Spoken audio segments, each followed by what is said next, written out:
দৌড়ে যাচ্ছেন, রাকিব দৌড়াচ্ছেন, পাস থেকে পাওয়া যাবে শেখ মোরসালিন, শেখ মোরসালিনের গোলে বাংলাদেশ লিডে, ইন্ডিয়ার এগেইনস্টে স্বপ্নের শুরু লাল সবুজের। বাংলাদেশ এগিয়ে গেছে, বাংলাদেশ গোল করেছে শেখ মোরসালিন, তিনি গোলটা করলেন।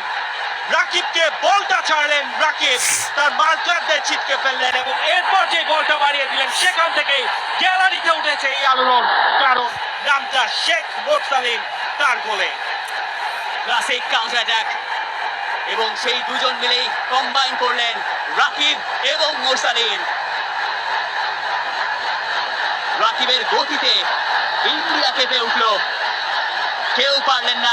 চমৎকার একটা পাস এবং শেখ মোরসালিন তিনি রিপোজিশন করলেন। গোলকিপার গুরপ্রীত সিং সান্ধু দ্বিধায় ছিলেন যে তিনি যাবেন কি যাবেন না, ঠিক পেছনে ছিলেন নিক্সন।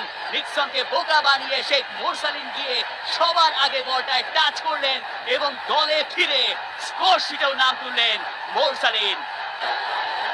তার ক্যারিয়ারের সপ্তম গোল হয়ে গেছে। কীর্তনখোলা এক্সপ্রেসের গতির ছোট দেখেছে এই ন্যাশনাল স্টেডিয়াম, এরপর দেখেছে মোরসালিনের একটা clinical finishing. Number 7 is scoring.